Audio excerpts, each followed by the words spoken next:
Hello friend, good morning. देखिए, हम आपको मैट्रिसेस पढ़ा रहे थे। उसमें हमने टाइप ऑफ मैट्रिक्स किया था। ठीक है, तो टाइप ऑफ मैट्रिसेस में हम लोग क्या क्या किए थे पहला किए थे कि रो मैट्रिक्स। रो मैट्रिक्स क्यों कहते हैं। उसके बाद किए थे कॉलम मैट्रिक्स। उसके बाद किए थे हम लोग स्क्वायर मैट्रिक्स। उसके बाद किए थे हम लोग डायगोनल मैट्रिक्स। उसके बाद हम लोग किए थे unit matrix. Unit matrix is also called identity matrix. ठीक है, we start today from null matrix. ठीक है, आज हम लोग नल मैट्रिक्स से स्टार्ट करने जा रहे हैं। जो बाकी बचा हम लोग का टाइप ऑफ मैट्रिक्स है, नल मैट्रिक्स करेंगे, अपर एंड लोअर ट्रायंगुलर मैट्रिक्स करेंगे, फिर हम लोग ट्रांसपोज ऑफ मैट्रिक्स पढ़ेंगे, क्योंकि हम लोग को स्क्यू सिमेट्रिक पढ़ना है। नॉन स्क्यूड सिमेट्रिक और स्क्यूड सिमेट्रिक पढ़ना है, इसलिए हम लोग पहले ट्रांसपोज ऑफ ए मैट्रिक्स पढ़ लेंगे। ठीक है, तो हम लोग जो नेक्स्ट टॉपिक हम लोग स्टार्ट करने जा रहे हैं वो हम लोग का है नल मैट्रिक्स।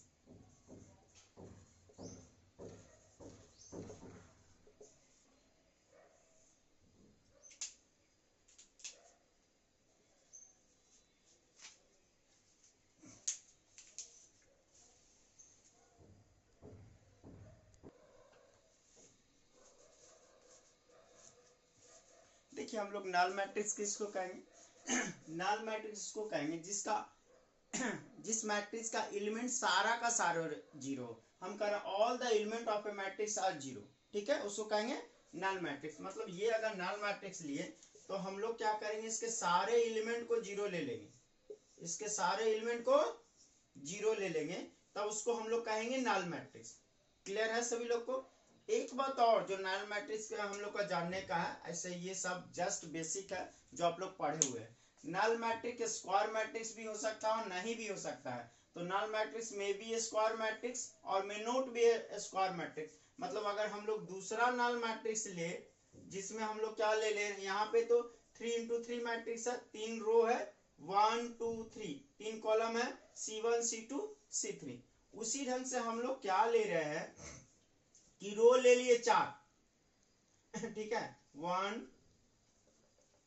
1 2 3 1 2 3 1 2 3 1 2 3 1 2 3। देखिए, जिसका सारा एलिमेंट हम लोग का जीरो हो उसको कहेंगे नल मैट्रिक्स। लेकिन जरा यहाँ पे देखिए, यहाँ पे हम लोग रो ले रहे हैं R1, ये हम लोग लिए R2, ये हम लोग लिए R3, ये लिए हम लोग R4। यस और नो, क्लियर है एवरीवन।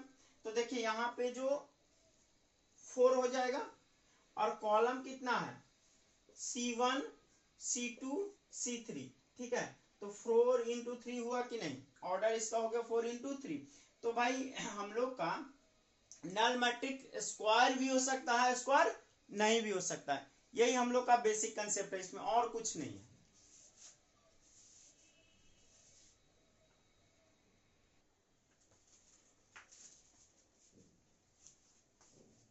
देखिए, हम लोग नल या जीरो मैट्रिक्स पढ़ लिए। अब का हेडिंग है अपर ट्रायंगुलर मैट्रिक्स और लोअर ट्रायंगुलर मैट्रिक्स। तो अपर ट्रायंगुलर मैट्रिक्स किसको कहेंगे, जो लीडिंग डायगोनल लिए थे किसी मैट्रिक्स में, हम लोग का लीडिंग या डायगोनल जो लिए थे वो ये लिए थे। तो इसके नीचे वाला, इसके नीचे वाला जो ऐसे आएगा, ये जीरो हो, इसको क्या कहेंगे हम लोग अपर ट्रायंगुलर मैट्रिक्स करेंगे। अब इसको मैं और कंसेप्ट आपको ये करके दिखा दे रहा हूं। मान लीजिए हम लोग लिए एक मैट्रिक्स ए। अब हम लोग कह रहे हैं कि 1 5 6 7 8।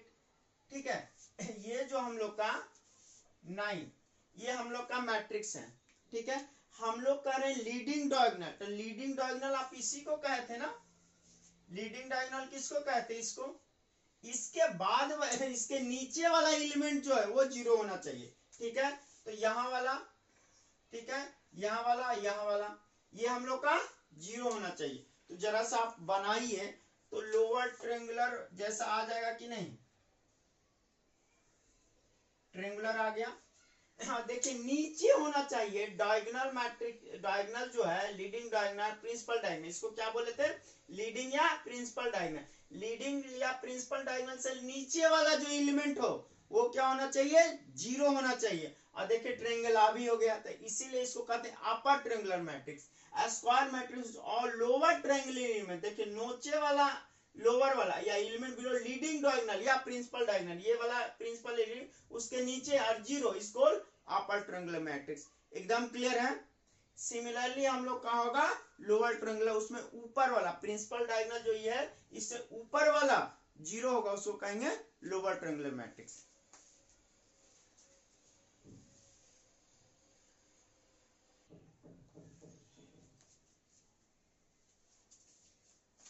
देखिए आपने जस्ट अभी क्या पढ़ा, अपर ट्रायंगुलर मैट्रिक्स। अब हम लोग लोअर ट्रायंगुलर मैट्रिक्स पहले ही बताते, फिर से लोअर ट्रायंगुलर मैट्रिक्स बता दे रहे हैं। कह रहे हैं square matrix upper triangular element, ऊपर वाला एलिमेंट और एलिमेंट एवं leading of principal diagonal, principal diagonal से ऊपर वाला जो वो जीरो, उसको कहेंगे लोअर ट्रायंगुलर मैट्रिक्स। उसको हम लोग क्या कहेंगे, लोअर ट्रायंगुलर मैट्रिक्स। आइए इसको एक एग्जांपल से समझते हैं। यहाँ पे ए मैट्रिक्स हम लोग लिए, ठीक है, तो भाई लोअर वाला, लोअर का मतलब क्या है, ये नहीं ऊपर वाला प्रिंसिपल से, तो 1 2 5 7 8 9, ठीक है। अब जो हम लोग कह रहे हैं कि ये जो प्रिंसिपल डायगोनल हुआ इसी को लीडिंग या प्रिंसिपल डायगोनल कहते हैं। डायगोनल तो वो, लेकिन ये वाला को हम लोग कहते हैं प्रिंसिपल या लीडिंग डायगोनल। इससे ऊपर वाला जीरो हो, ठीक है, यानी यहां से जो लिए यहां वाला,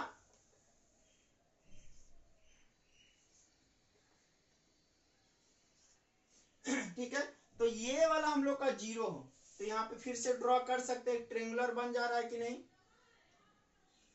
ठीक है, एक ट्रायंगुलर हम लोग का देखिए तो बन गया, बन गया ना। तो देखिए ये हम लोग कह रहे हैं कि जो 1 2 3 ये वाला डायगोनल, इसको प्रिंसिपल डायगोनल कहते हैं, या हम लोग क्या कहते हैं, लीडिंग डायगोनल, प्रिंसिपल डायगोनल या लीडिंग डायगोनल। तो इससे ऊपर वाला एलिमेंट हम लोग का क्या होना चाहिए, जीरो होना चाहिए, और ट्रायंगल जैसा बना देता है, इसीलिए हम लोग कहते हैं लोअर ट्रायंगुलर मैट्रिक्स। तो याद रखिएगा कि लोअर ट्रायंगुलर मैट्रिक्स में नीचे वाला एलिमेंट होगा और ऊपर वाला जीरो होगा। प्रिंसिपल डायगोनल से नीचे वाला एलिमेंट होगा, ऊपर वाला जीरो होगा। और अपर में क्या है कि ऊपर वाला एलिमेंट होगा, प्रिंसिपल डायगोनल से नीचे वाला जीरो होगा। तो लोअर ट्रायंगुलर मैट्रिक्स भी क्लियर हो गया। मैं रिपीट कर रहा हूं कि प्रिंसिपल डायगोनल से ऊपर वाले एलिमेंट जीरो हो, उसको कहेंगे लोअर ट्रायंगुलर मैट्रिक्स, ठीक है।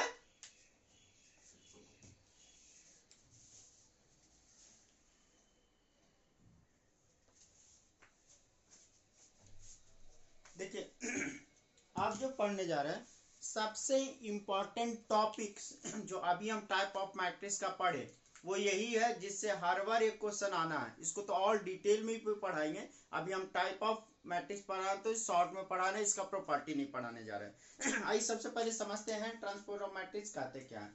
अगर किसी मैट्रिक्स का सारे रो को कॉलम में चेंज कर दे या सारे कॉलम को रो में चेंज कर दे, तो तब जो मैट्रिक्स प्राप्त होता है that is transpose of matrix, ठीक है। तो इसी को डिफाइन किए हैं, the matrix obtain by any matrix by interchanging row, row को इंटरचेंज कीजिए, and column is called transpose of A, and it is denoted by A transpose or A dash transpose, ठीक है। फॉर एग्जांपल यहां पे ले रहे हैं, for example हम लोग ये मैट्रिक्स लिए, ठीक है, एक मैट्रिक्स में हम लोग ले रहे हैं 2 5 7 8 9 5 3 2 1 3 2 1, कोई मैट्रिक्स हम लोग ले लिए। अब इसका ट्रांसपोज लेंगे, ए मैट्रिक्स का ट्रांसपोज लेने जा रहा है, तो भाई ए या ए डैश से चलिए ए ट्रांसपोज लिए, तो हम लोग कह रहे हैं सारे को चेंज कर दे रहे हैं। तो जरा सा देखिए, किसी को भी चेंज कीजिए, ये जो रो है पहला R1 है, R1 रो है ना, इसको कॉलम में चेंज कर रहे हैं, ठीक है। तो देखिए रो में R1 को जब कॉलम में चेंज किए तो क्या हो जाएगा 2 5 7, ठीक है।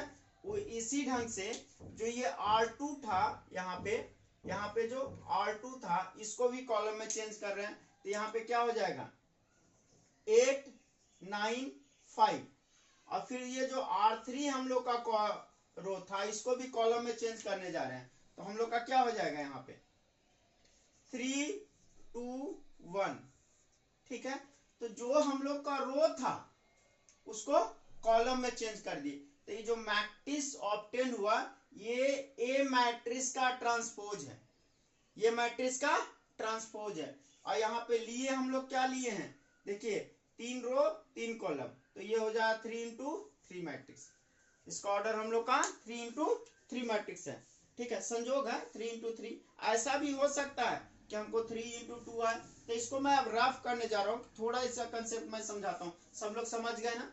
अब हम एक ऐसा मैट्रिक्स लेंगे जो हम लोग का 3 रो होगा और कॉलम 2 ही होगा। अब देखते हैं क्या होता है।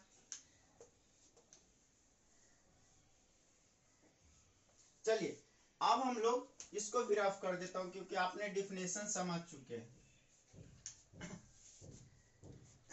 हम लोग ये मैट्रिक्स ले रहे हैं तो हम लोग क्या बोले, एक ऐसा मैट्रिक्स लेना है जिसमें हम लोग बोलेंगे कि कॉलम हम लोग का होगा 3, सॉरी रो हम लोग 3, कॉलम भी 3 ले सकते थे। कॉलम ले लिए हम लोग 3, R1 R2 R3, R1 R2 R3 तीन हम लोग रो लिए हैं, और कॉलम कितना लिए हम लोग, C1 और C2, C1 और C2। आइए इसका ट्रांसपोज लेते हैं, ठीक है। तो इसका ट्रांसपोज हम लोग लिखेंगे तो क्या लिखेंगे हम लोग, ए ट्रांसपोज या ए डैश भी लेते। अब यहाँ पे हम लोग ट्रांसपोज लेना है, हम क्या कर रहे हैं, ये जो रो है फिर से हम लोग तीनों रो को कॉलम में चेंज करने जा रहे हैं, ठीक है। तो हम लोग का क्या हो जाए, हम लोग का 2 5, फिर ये क्या हो जाएगा 3 5, ये क्या हो जाएगा 7 8, यस और नो, ठीक है। आपका आंसर यस होगा। अब देखिए यहाँ पे चेक कीजिए, तो हम लोग का 3x2, 3 रो था 2 कॉलम था, तब ऑर्डर इसका क्या होगा 3x2 होगा। यहाँ पर देखिए तो हम लोग का रो कितना हो गया 2 ही, ये हम लोग का R1 और ये हम लोग का R2। लेकिन अगर चेक करते हैं हम लोग कॉलम तो क्या हो जाएगा C1 C2 C3, तो क्या हो जाएगा 2x3। तो हम लोग का क्या हो गया भाई, ऑर्डर हम लोग का आया 2x3।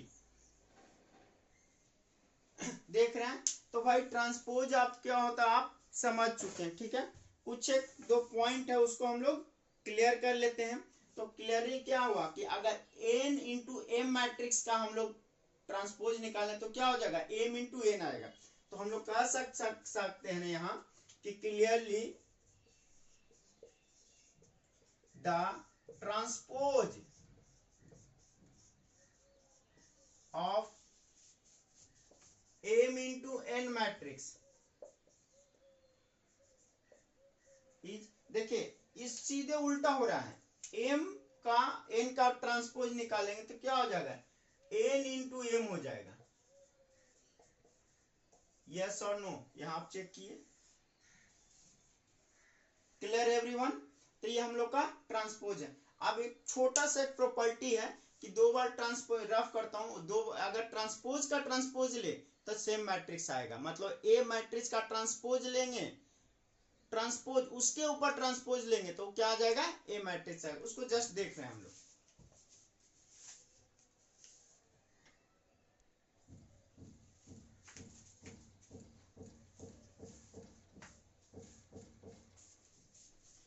देखिए हम कह रहे हैं the transpose of a matrix coincide with itself.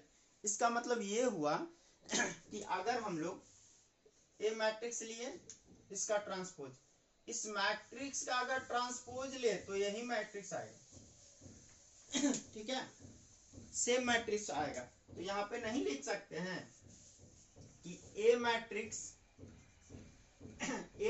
का ट्रांसपोज लिए, इस ट्रांसपोज का फिर एक ट्रांसपोज ले लिए, तो जो मैट्रिक्स मिलेगा वो सेम मैट्रिक्स मिलेगा पहले वाला का। क्लियर है। तो यहां तक आप लोग ट्रांसपोज ऑफ मैट्रिक्स समझ गए। अब हम लोग को पढ़ना था सिमेट्रिक मैट्रिक्स और एंड स्क्यू सिमेट्रिक मैट्रिक्स। तो देखो चूंकि लेक्चर ज्यादा हो जाता है, मुझे अपलोड करने में प्रॉब्लम आती है, तो सिमेट्रिक और skew symmetric matric type of matrix में एकदम छोटा सा डिफिनेशन करके दिखा दे, अभी जस्ट आपको नेक्स्ट वीडियो में बता देते हैं। और उसके बाद हम लोग पढ़ेंगे trace of a matrix. Clear? Thank you. Have a nice day.